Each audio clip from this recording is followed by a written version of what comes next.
not that I like birds, which I do, sort of. It's like that Nell, my character, likes birds. So everything, but of course at a certain age you start realising that you've liked birds all along. And that you've been neglecting them and that you've seen them. So someone asked me, had I seen a kingfisher? And I went, I saw one in 1998 in Kerry. And then I saw one in Bali. And I suddenly realised I had been collecting, I mean, kingfishers are spectacular. But I had somehow been collecting birds in my head, as perhaps we all have been doing. And also that I was regretting the loss of those carpets of starlings we used to have when I was young at the times of migration and whatever. And I'm looking at them saying, where are they gone? Anyway, Nell is young. She's 23. She's full of attitude, and she has a melancholy for the natural world, which is, when people wrote with climate change in mind some years ago, it would be some kind of argument. They would say, it would be a polemic. They'd be pushing against the idea it wasn't happening. Young people don't do that. They know it's happened already. So there's a kind of lamentation, a very Irish lamentation in Nell's very modern kind of online sort of voice. So here, not to delay Christoph and the excitement ahead, this is Nell on birds. She started my going to college. I had a great gang from Trinity. We found each other on day 5. A guy cycled across this beautiful grass you're not supposed to even walk on in his long coat and Byronic, his word, hair. And we were 3 girls watching him, me, Lily and Shona, and he was Malachy, clearly gay, clearly a laugh. And he sat down almost beside us, and we all knew what we had to do now. Malachy's father was in property, so he had a boxy flat in the city centre that we slowly trashed over the course of that first year. Though it was not the drinking and late nights I liked. It was waking up to a long, stupid day of breakfast, followed by nothing much, hanging around, rolling thin little joints, and just before we got too drifty, it all made a massive amount of sense. We knew how to fix it. The great theft of our future by the planet fuckers of the past. Or we knew we were finished before we'd even begun. It kind of alternated. What held us tight was some dream we had of mankind getting ahead of its stupid self, of us in particular getting ahead of the too lateness of our times. Chidik, chidik. I also spent time when I was very stoned, going deep into the birdsong coming from the evergreens outside Mal's window. 6 huge pines with red trunks and spreading branches. They had to reconstruct the complex around them, the price of 3 residential units each one. The trees were a reproach to us as we lolled about in a concrete box honeycombed with other glass-fronted boxes, watching the freedom of the birds in their branches, listening to the wind comb through. I began to think that I could talk to them. Fink, fink. Pink, pink. Quare. Scraw. When I got sad, I wasn't worried about the end of the world so much as about very small things, which may be just my anxiety style. All through college, I was unfashionably fretful about the nightjar, which is a bird we used to have in Ireland and don't have much anymore. It's just this drab little thing. The nightjar looks like a pine cone with big night eyes. The mottled plumage matches the bark of a particular tree, and this is one reason you don't see the nightjar. The other reason is that when you go looking, it's already getting dark. And the third reason you don't see the nightjar is because it isn't there. Not anymore. There are almost none left. The most recent Irish sighting was at Inchy Bridge, Timoleague, when a male was observed hawking for insects over typical breeding habitat on 3 nights between the 1st and the 8th of June 2012. Anyway, it is a little migrant that feeds on insects at dusk, and now the insects are gone, or the habitat is gone, and its call is a distant sewing machine shifting down a gear and then up.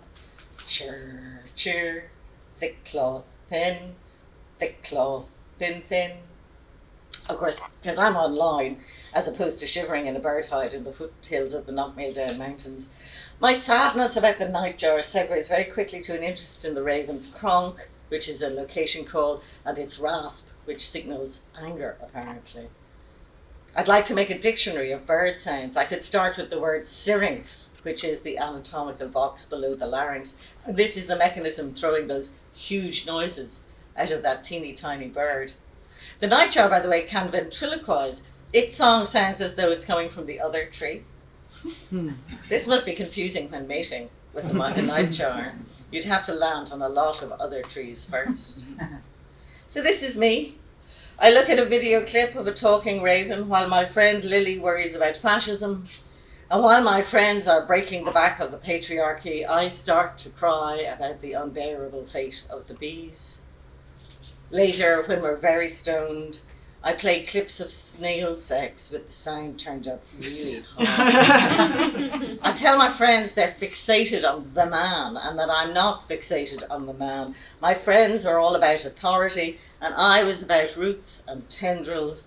They did surveillance culture. I did the weather.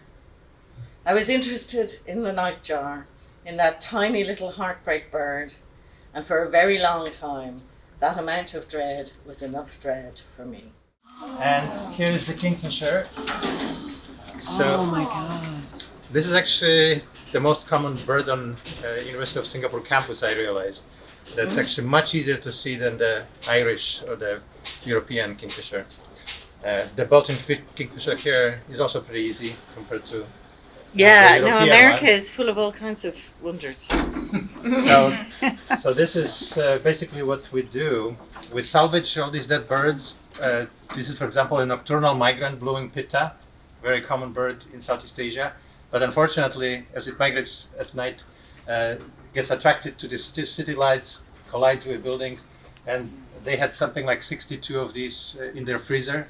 So what students that I brought from here, we actually witnessed this large number of pittas, and we were permitted to prepare a subset. Here's a wing from one of those pittas. So it's sad that they die, and of course, same as here at Yale, in Singapore, they also are mitigating the problem. So there is film being added, and mortality goes down, and so eventually, hopefully, it will be solved. We definitely made some great progress here on Yale campus, as you may know, those of you who witnessed birds at the across the hall from the Pico there, especially the Evans Hall was a problem building. So then let me show you something from the organized collection. So as you described, a bird that is incredibly cryptic against tree bark and looks almost like a moth with this pattern.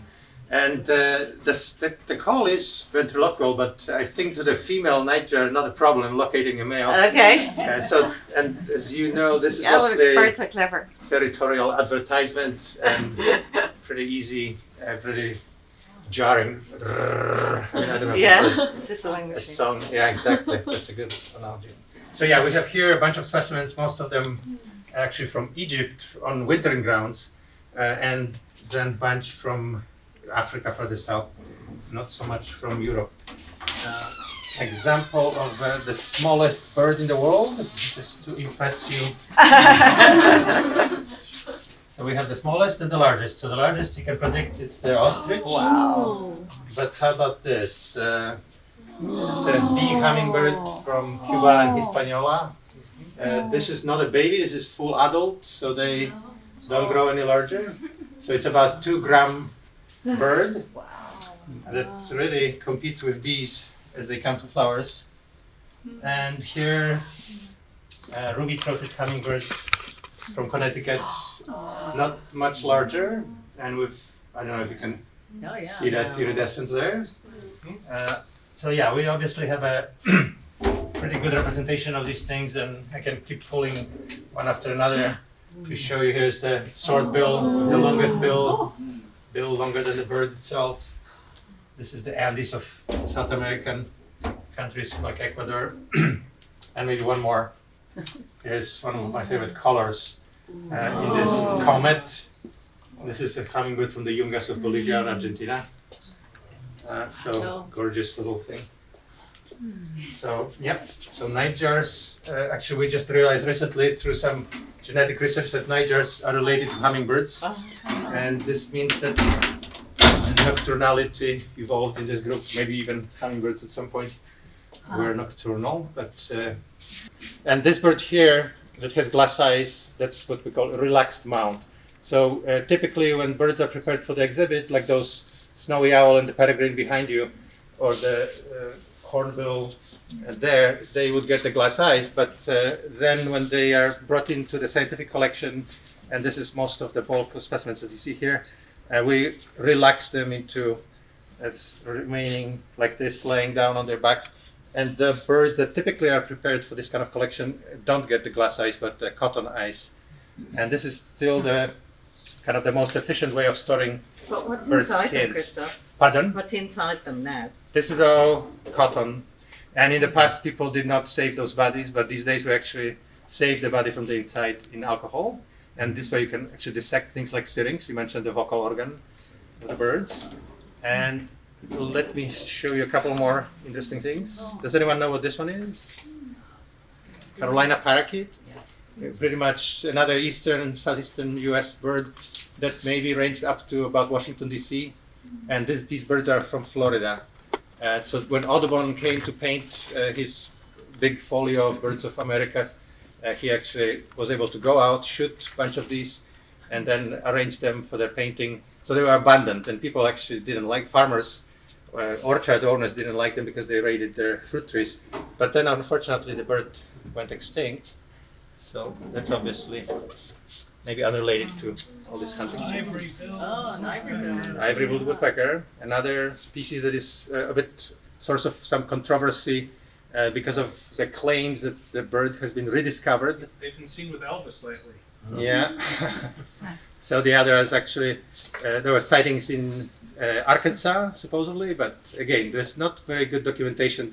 We remain skeptical that the bird survived. Some of you may have seen that there is a new documentary on YouTube, The Listers, about the two young birders who traveled across the US and tried to see as many birds as they could see in 1 year. And they actually are now preparing, they have interviewed some of the people who claim to still seeing these birds. So there's one documentary coming, I think within a year we'll know what's going on with the ivory-bill. This one is special because it's one of the newly added specimens to the collection, and it's an elephant bird egg. So that's the largest egg ever laid, and it's a real thing from Madagascar. The bird is gone for about 1,000 years, so much longer than. Actually, some early reports of the Europeans making it to Madagascar claim that they have seen the bird, but now most scientists think that they actually just heard stories from the local hunters and that the bird actually was already gone and probably was gone for about 1,000 years, because that's this site from which this egg came from was dated to about 1,000 years. So it's a recently extinct species still, and this is 6 times larger than the ostrich egg. So the bird was, the estimates put it at the height of this cabinet, so it's like a giant ostrich, flightless bird that laid these massive eggs. And of course, people learned to use these as vessels and so on. And today, if you travel to Madagascar, you can still find a bunch of small shards, eggshells. We actually have a bunch of these too. So this one you probably recognize as kind of the classic. This is what we call Paradisia, from which the whole family gets its name. Paradisia usually have modified feathers in some ways. So this one here has all these frilly feathers coming out from the flanks, from like armpits of the bird. And then these 2 wire-like tail feathers add to this. And if you just quickly go through some of these species, you'll see how much variation there is. There is those wires that are nicely shaped and kind of plastic-like. Lyre. Is it a lyre? No, that's still, it's a red bird of paradise. And it's, Okay. yeah. So this is all New Guinea and a few species from Australia. How about this one, where the tail feathers get little spirals at the end. So this is the king bird of paradise, one of the smallest species. But even these little guys are impressive when you get to see them display.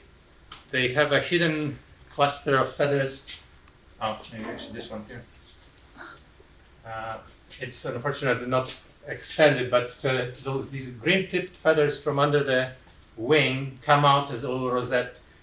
So usually it only makes sense when the bird is in display, and this is all driven by females. So female choice led to the males evolving these, and females themselves are drab. This is a common theme in birds. This is the norm, and of course they have this kind of plumage, this cryptic look, because they end up being the caregivers. They sit on the nest, they feed the chicks, and in this case the males are completely divorced from parental duties. They put all of their energy into evolving this and maintaining this plumage and courting, but that puts them in pretty serious danger, because of course the predators see them much easier and can wipe them out. So it's kind of a very thin, balance between the natural selection and the sexual selection in this case, which happens with peacocks. They keep evolving longer and longer tails up to a certain point,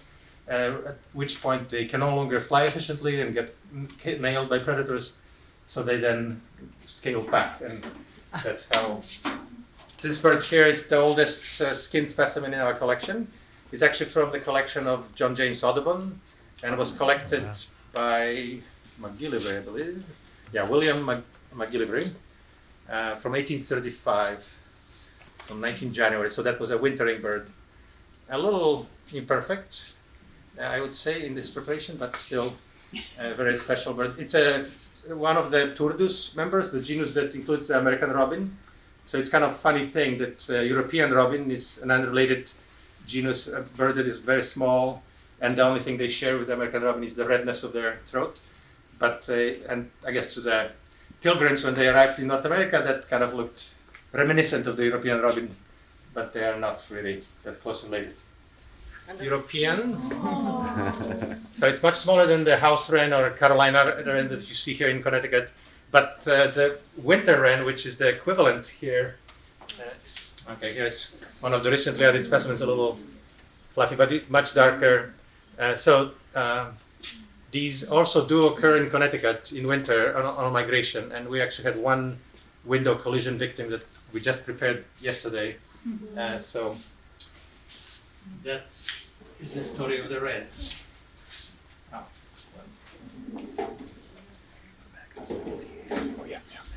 So that's, I guess, my little contribution to today. Thank you, Christoph. Yeah.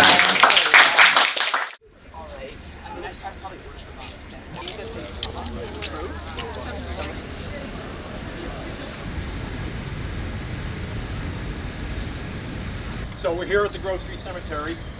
This is a great time of year to see birds. It's in the springtime and in the fall. Those are the migration periods. And the fall is a little bit more challenging than the springtime, because in the spring the adults are singing because they're trying to find mates. Fall they're not, they're trying to actually hide because they don't want to become food. So their coloration can change, they're quieter, but we still have a lot of birds that we can see. This is actually a really good time of the year as well to see birds of prey migrating. They migrate during the day versus songbirds that usually migrate at night. So we might see something flying overhead. So I'll just say keep your eyes open. We'll try to identify what we can.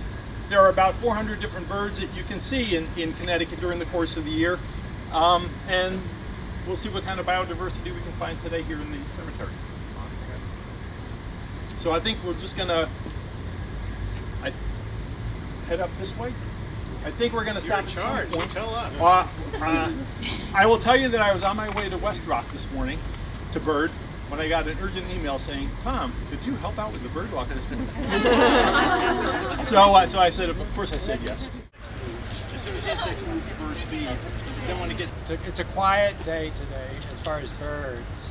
The birds would rather fly on a north wind or a northwest wind.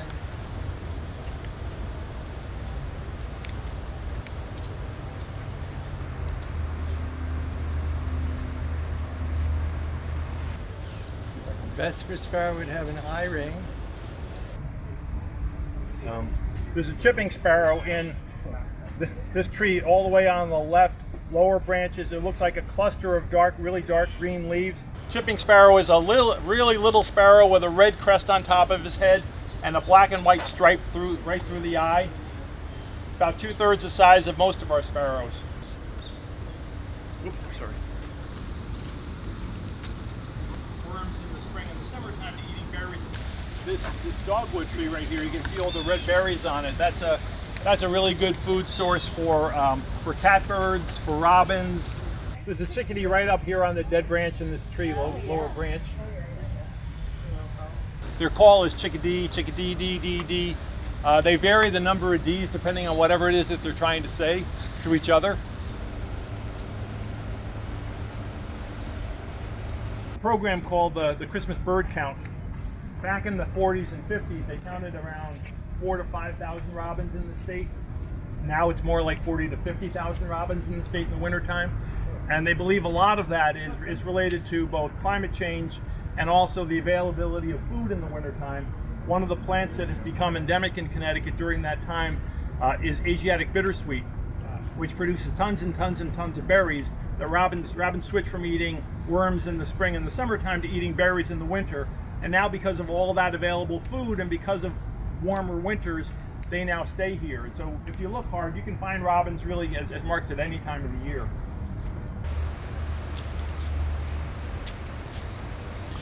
Birds know there's a magic moment between here and there. They always move. Okay. So it isn't just you. It's really it's a real phenomenon. I don't know how they know, but it's like that split second. The one thing I will say is the wider the angle binoculars that you have, the more chance the bird will move within your field of view. I'm sorry. Like a little robin, okay, the Yeah. European robin, very Yeah. friendly, always hanging out in the garden. It'll look you in the eye. Mm-hmm. Is that do they know? Are they checking out what you're doing next? Do they know that that's the place where things happen? Do you know what I mean? I don't know about that. I've been working in the garden sometimes, and a catbird will hang out a few feet away, Yeah. but a lot of times they'll be looking for you to overturn the dirt because Sure. they're waiting for you to move away, and they're going to find food. This poem was written in the early 1700s in Irish and translated by Phil, and it's quite a famous Irish poem in the tradition. It's called The Yellow Bittern. It's about, and there are many old Irish poems about dead birds. The yellow bittern died because he couldn't drink from the marsh because it had all turned to ice. So that's what killed it. It's also a drinking poem.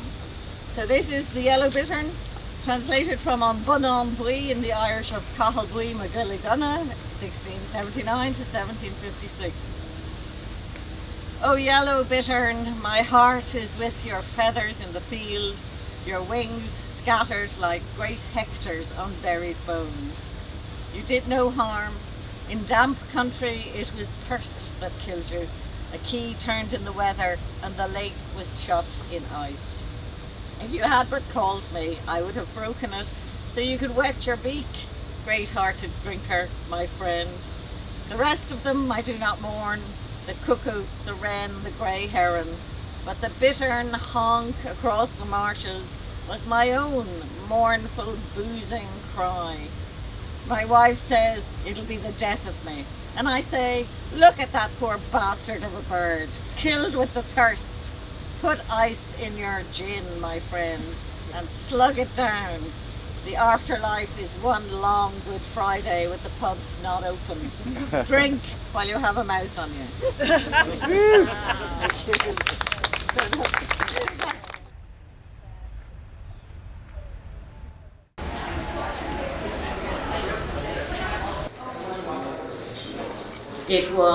It's the first recorded poem in the Irish tradition. It's from a 9th century monk scribbling at the edges of his manuscript what he sees.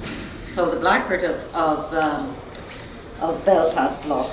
And my no good poet has a go at it. But I'm going to read the poem to you because I want to, and it's short. And then I'm going to read Seamus Heaney's version. And then I'm going to read Phil's version, which is my version, because I am that cheeky, okay? And there are maybe things that could be said at another time, perhaps, about how.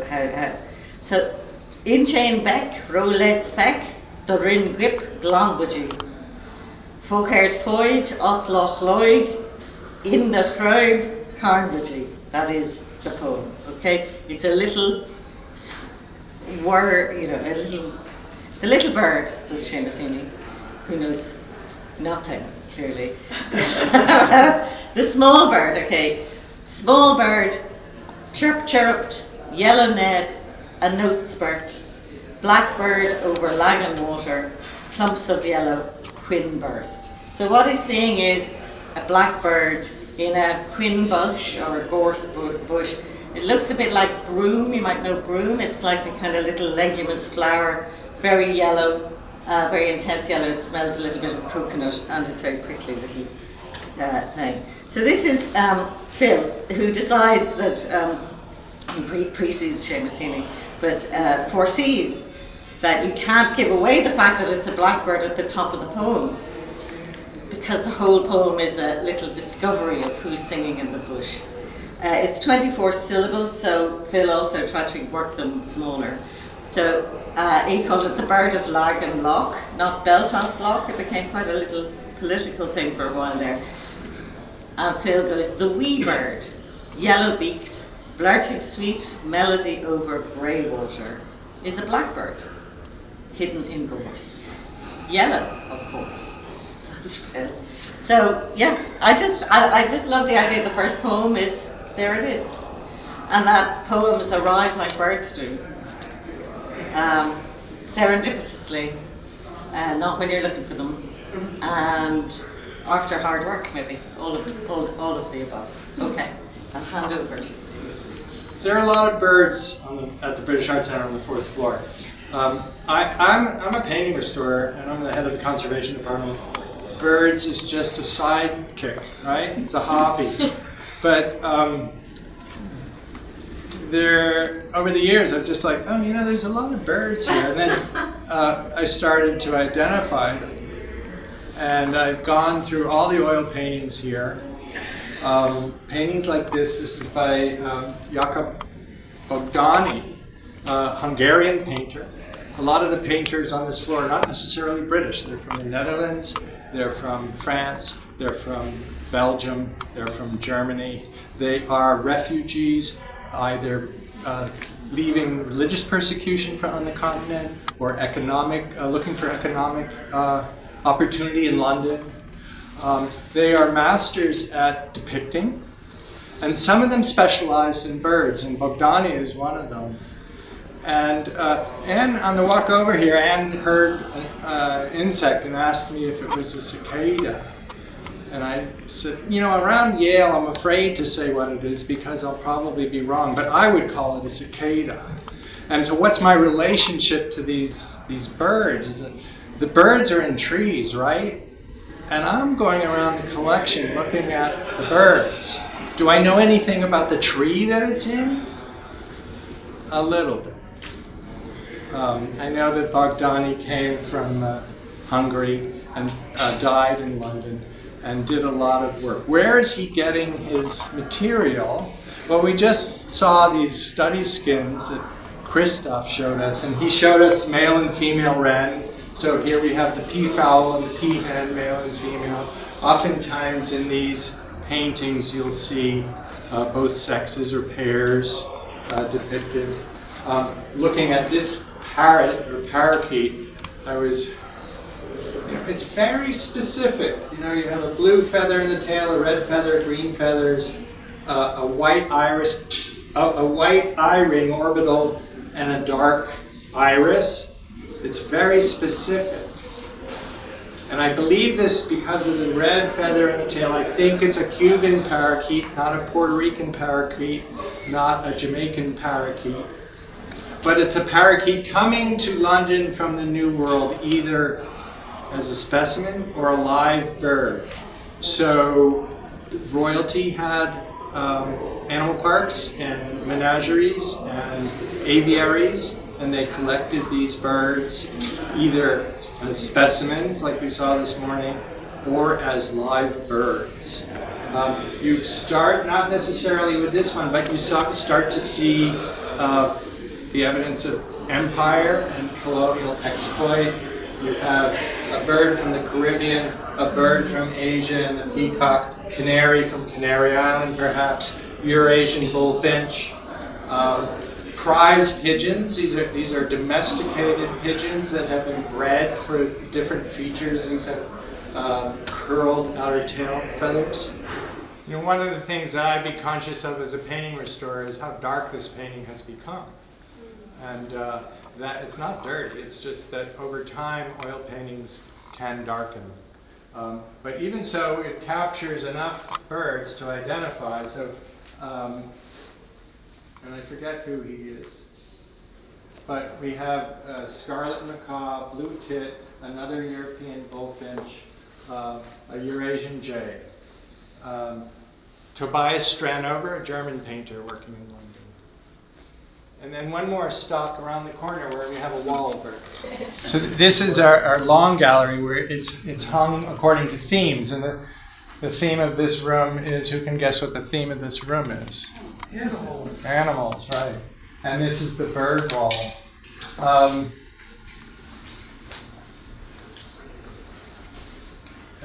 Leonard Knife, the Dutch painter, but there are some British painters. They do exist. Francis Barlow and Matthew Craddock. Again, male and female peafowl. The colonies. This is the American turkey. Various chickens. And Barlow is probably, for this group, a more interesting figure because he wrote and illustrated fairy tales. So he's very important in the realm of folklore and fairy tales, and his illustrated books. Most of his production in life was producing graphic printed books. But he did do paintings. He did. We heard about at the Peabody. We heard about this enormous bird that's now extinct. Barlow painted a life-size ostrich, which at one point we were trying to acquire. But these are all sort of painted studies, many of them for fairy tales. We have the European stock pigeon, European jay, redstart, European green woodpecker.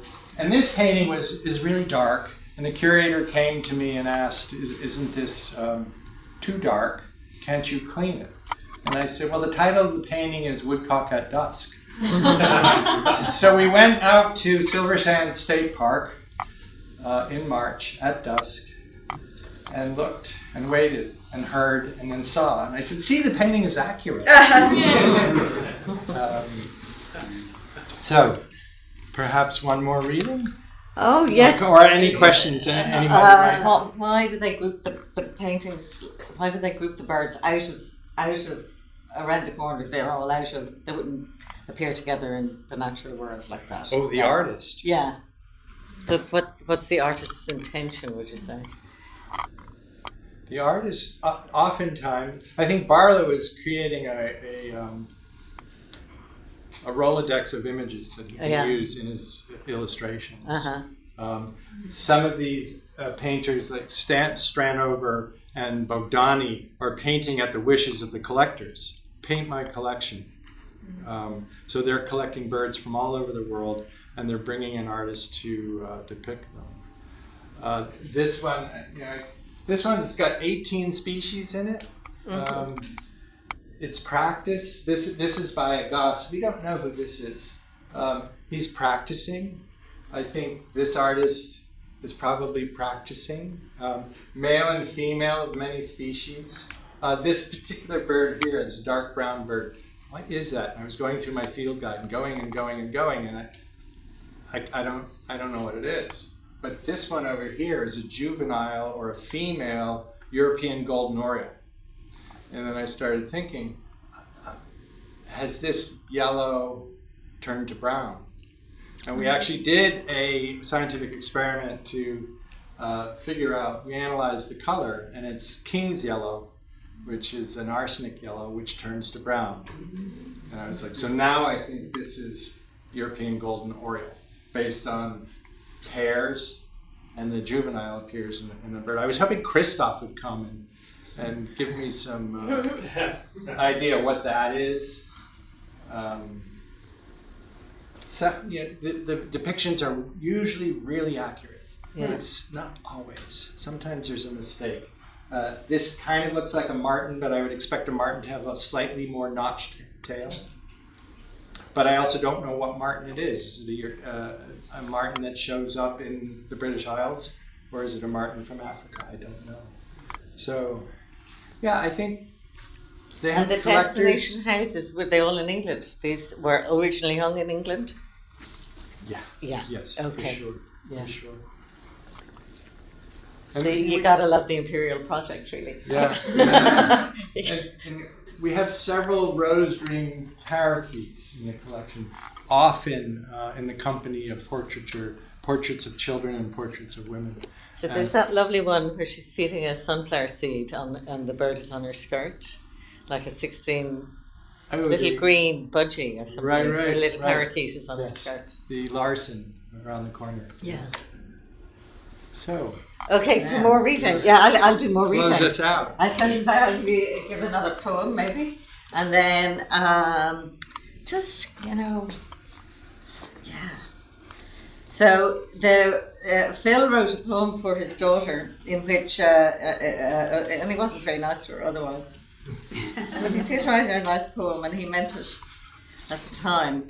And it's called The Wren, which is from a traditional Irish song, the Wren, the king of all birds. There's a lot of folklore associated with wrens. They're tiny, as you saw in the Peabody, and they have this lovely little upright tail, but they also, their song is very, full-throated, and it kind of carries, it's a huge song coming out of this tiny bird.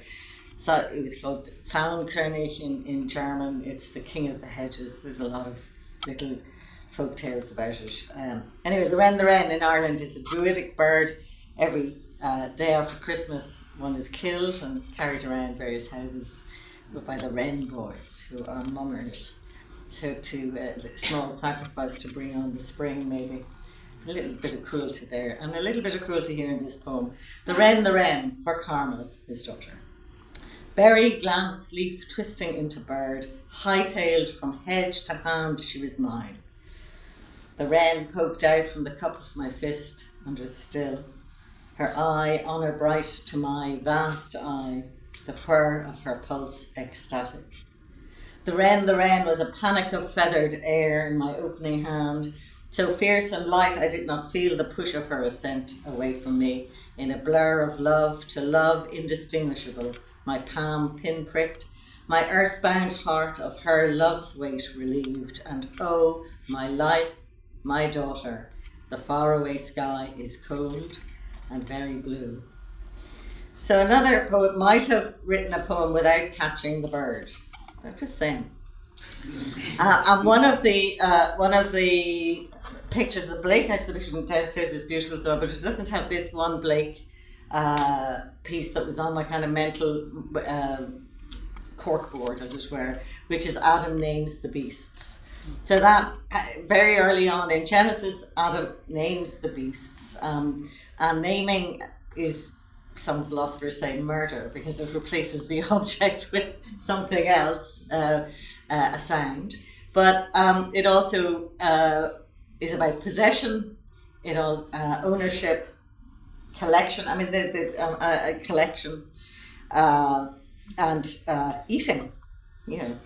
If you name it, you're above it. You own it. Anyway, Nell at the end of the book wants to take back language from the world, and its project of possession. So here she is at the very end of the book, and like a lot of writers do, the end of the book is a kind of farewell to language for Nell and for me for this phase of my work. Okay, so it's about 5 minutes long, if you can stand that long. One day the bubble burst for me, whatever the bubble is, that huge oily membrane shivering above my life that sometimes I call love and sometimes dread. It was a bird I saw in my mother's back garden and for a moment failed to name, just a little hop about. A fat bullfinch boy with a blushing breast, which was, when I tried to capture it, the colour of a lipstick called orange chiffon. This description came from some poem by Creepy Phil, of course. But I was happy when it came to mind. It seemed right. It is actually a real lipstick, an Avon shade my grandmother might have worn. I briefly considered buying it from this vintage site before I remembered, what is lipstick made of? Animal fat or chemical fat in a twist-up stick from way back in 1964. There he still was at the end of my mother's garden, such a pretty boy, perched on her urn-carrying dryad, which is too grand for the house, but not the worst of the blank-eyed statuary Carmel has searched through every garden centre, television costume drama, and suburban oasis we have passed over the years. The dryad's pose, indeed there's no dryads on the wall, the dryad's pose is graceful and abundant, the stone nicely eroded, and her drapery is garlanded about the hip with some non-specific flowers. I thought we'd need a crane to get it in, but they dragged it through the ground floor on a grocer's trolley, and Carmel drove everyone mad getting it in the right place in the shade, half hidden by her magnolia tree. She ran some ivy up the base and painted the north side, as she called it, with yogurt to attract moss. This was duly attracted and looks very well. Carmel has a green thumb, though she says it's just a question of putting the right thing in the right place. And now, freshly arrived and perched on the dryad's head, is this elegant boy in his neat black cap, his coral pink chest, and his dapper white-striped wings. He looks like a butler or a retainer, some guy dressed to serve a glass of port. I'm very happy thinking all this up, inventing a story for the birdie who is keeping me company on the grass, while inside the house my boyfriend David flatters my mother, and my mother flatters David, because let's not forget, Carmel loves men. She finds him so sensible and relaxing to be around. So I have brought her a new man, and after she finished bristling at him, she took him into her life and under her wing as someone to praise, organise and boss around. Now she sits him down near the cooking action and laughs at the wisdom of his observations while stuffing her hand-turned ravioli with mushrooms of his choice, because, as she says, David really gets food after all those dreadful meals they forced on him at school. I, meanwhile, am out in the grass thinking about being pregnant, which I'm not. The idea comes to mind because the sunshine is so warm on my belly, you might imagine yourself filled with it in some mythological way. I could have a sun baby made of light. The garden dryad is mutely, sweetly convinced of the possibility. The bird is a sign that seems to agree. But I am not pregnant, not yet anyway. The feeling of warmth is lovely, but not indicative.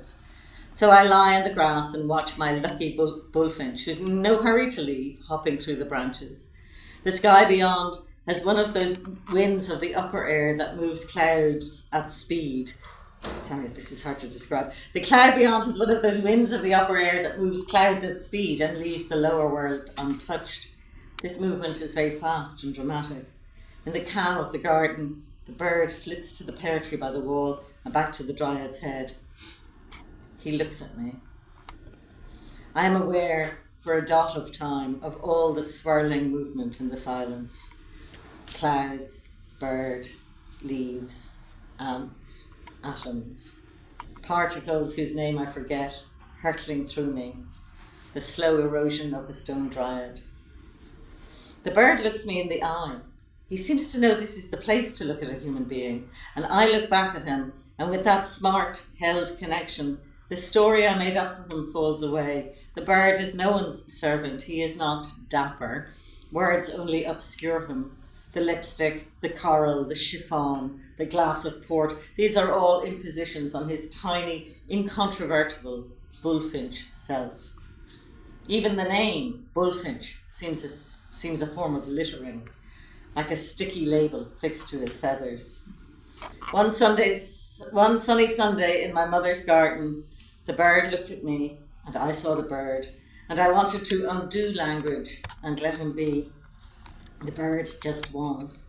Long before any of us were here, and long after we are gone, he did and will exist, when our lipsticks, our servants, our bleached and plundered coral are all dead or buried in landfill. He will perch on the top of the lot of it and sing. At least I hope so. If we are very lucky, the bird will always be the bird. Thank you.